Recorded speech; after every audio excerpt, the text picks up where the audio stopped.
For advertisement, call 8125893028. Our Gmail maxtvtelugu@gmail.com.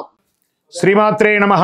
ఈరోజు మనం కొత్త ఒక విషయాన్ని మనం తెలుసుకోవద్దు. అంటే ఇది వరకు కూడా తెలిసి ఉండొచ్చు, మనం గ్రంథాల్లోనూ అన్నిట్లోనూ తెలుసుకుంటాం. కానీ ఈ యొక్క యూట్యూబ్ ద్వారా ఇది మీకు చాలా ఉపయోగపడే ప్రతి ఒక్కరికి కూడా జీవితంలో తెలుసుకోవాల్సిన ఉపయోగపడే ఒక అద్భుతమైనటువంటి సబ్జెక్ట్ అండి. ఈ నవగ్రహాలకి మనం చేస్తాం కదా, ఆదిత్యాయ సోమాయ మంగళాయ బుధాయ చ గురు శుక్ర శనిభ్యశ్చ రాహవే కేతువున. ఈ 9 గ్రహాలు ఉన్నాయి కదా.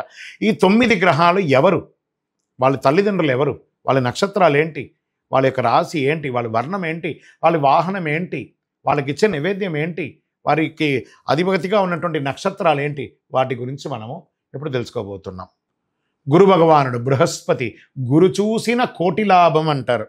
ఎంత అద్భుతం చూస్తారా, గురు చూసిన కోటి లాభం. అలాంటి గురు భగవానుడు ఎలాంటి వాడు, బృహస్పతి అని కూడా అంటారు. ఆ గురువుని దేవతలకి దానములకి గురువు అయిన శుక్రాచార్యుడికి గురువు ఇతను.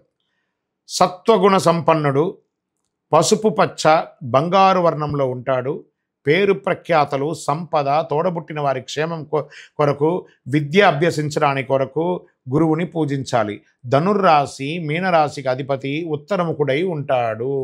అధిదేవత ఈయనకి బ్రహ్మ, ప్రత్యధి దేవత ఇంద్రుడు. వర్ణం పసుపు, వాహనం గజరాజు, ధాన్యం శనగలు, పుష్పం మల్లెపూలు, వస్త్రం బంగారు రంగు వస్త్రం, జాతిరత్నం పుష్యరాగం. దీని కనక పుష్యరాగం, పుష్యరాగం ప్లస్ కనక పుష్యరాగం అంటే చెప్పవచ్చు. నైవేద్యం శనగలతో కూడిన అన్నం, లేదా ఈయనకి ఇష్టం ఏమంటే ఆ శనగలు 108 ఒక మాలలాగా గుచ్చి ఆయనకు వేస్తే అద్భుతంగా ఆయన అనుగ్రహం ఇస్తాడు. గురు చూసిన కోటి లాభం కాబట్టి విజయోస్తు.